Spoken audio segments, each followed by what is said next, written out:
How's everyone doing? I am Mobile Master Tech, also known as Terrell 352. And if you take a look over here, my county, Ocala, Marion County, whatever, this is in the new Heathbrook Plaza. There's a small cell right here. This does indeed belong to Verizon. It has been here since the day after St. Patrick's Day. It was a Friday. It came out of nowhere. I couldn't believe it. It's the first and only small cell in the entire county at the moment. Now, it does have CBRS, that little black box.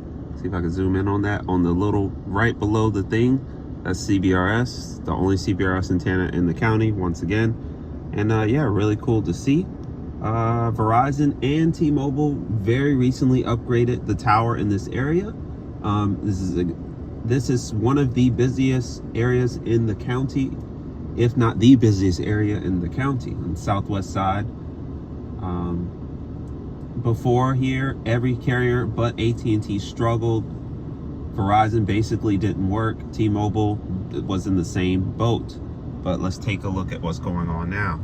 T-Mobile just finishing up a test, 635. It got N41. It went from legacy and now has N41 and N71.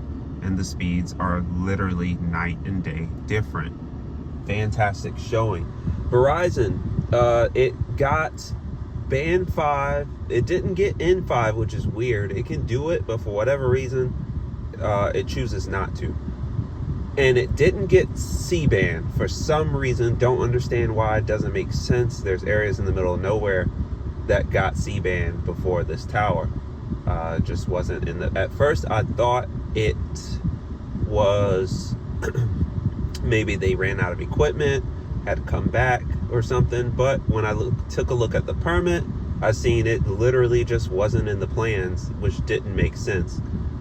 So that was unfortunate for Verizon in an area this busy. And what I always say about Verizon in my county is they're the king at rule, but when it comes to the city limits, T-Mobile reigns supreme. Period, point blank. They have the most upgraded towers with the fastest speeds. It's not up for debate. AT&T is that middle child when it comes to the city limits. They're not bad, but they're not great. Verizon is changing course. We are seeing C-band go up in the city limits. It's not going at a record fast pace or anything like that. As a matter of fact, I would say they have slowed, if anything else, at least in my market. I know other markets are booming. In my market, for whatever reason, I see on the permits, a lot of it says they don't have enough workers, and it says they don't have enough equipment. So I'm assuming all of the workers and equipment are elsewhere at this point, and my market has been pushed a little back. So T-Mobile reigning supreme overall in the market, I would say, with the most suburban and urban 5G upgrades. But not bad. This is not a bad showing. Verizon went from literally not working to this. And whenever they can get the fiber ready for this small cell, it's going to get even better in this area. And it should basically cancel out. Hold on. Well, that's weird. You guys see that? I couldn't dial out. Huh. Well, this is on beta right now, so maybe that was a bug. We have band 66, 20 megahertz. I guess I need to run a speed test to see the rest. Okay. Yeah, band 2, 15 megahertz, band 66, 10, another band 66, 20. And then band 510, it also has band 1310. So it's just missing those 5G bands. I know it at least has 1 gig backhaul, as I am able to hit speeds over 300 megabits per second late night on this site. But still, it went from nothing to something, right? So this is fantastic. And this area gets a lot of usage out of it, particularly on LTE.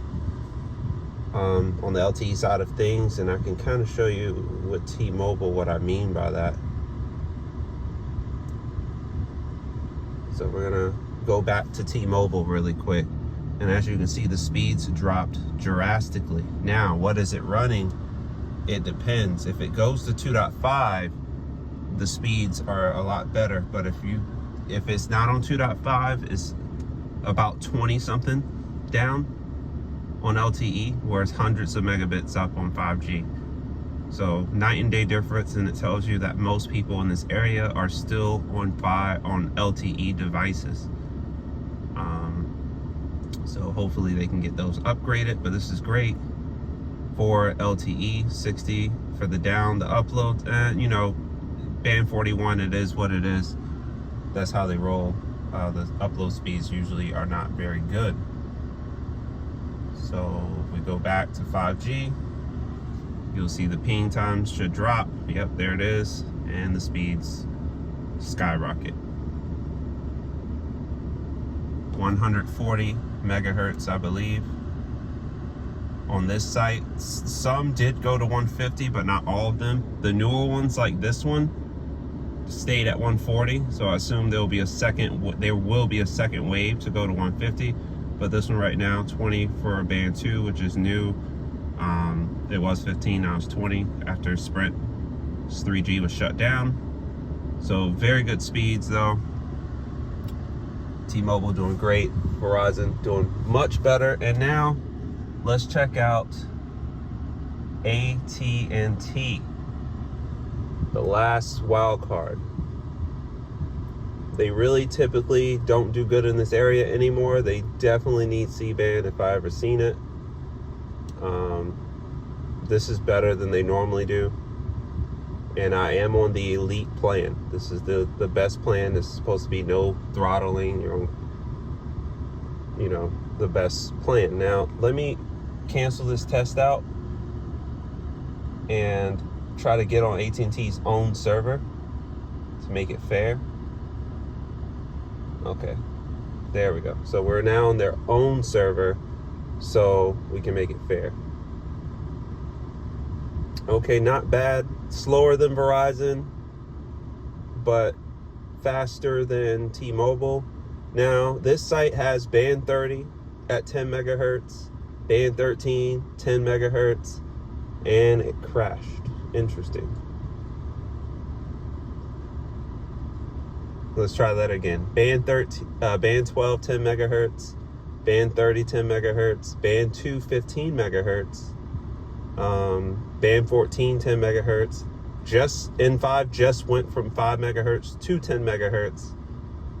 And that's, I think, and band 66, 10 megahertz. And that is it. But C-band, not a single C-band site in the entire county so far. But I see 2 permits released, so they're coming soon. We'll see. But right now, they're definitely the slowest carrier with the most work to be done, the least density. They need help, as you can see. But it's fine. It works. They work. But it's not this. And it's not this one either right here. So they're just the end carrier. If I wouldn't upgrade, at least in this county, to a 5G device if I was on AT&T. Unfortunately, they tend to be they're okay. They're just all right. But since they don't really have a meaningful 5G rollout here, there's really no point in having a 5G device. It's basically no different than LTE, as I'm about to show you. And if anything, the LTE sometimes is much faster. As of right now, see? No point in having a 5G device if you live in Marion County on AT&T whatsoever.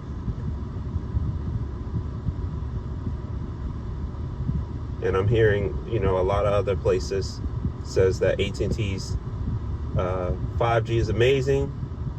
Not 5G, excuse me. LTE is amazing and the 5G is mediocre. I'm seeing the same thing, and I see it all over the place. So I just don't feel the 5G for AT&T simply is not very important at the moment. It's important for Verizon. It's super important for T-Mobile, and of course Dish. That's gonna do it for the video, though. I will be back to the small cell whenever it comes online. Like I said, very busy area. I'd argue they probably need a couple more towers. But anyway, if you like what you see on the channel, don't forget to like, share, subscribe. Follow me on Twitter at Terrell352. And until the next video, I'm out.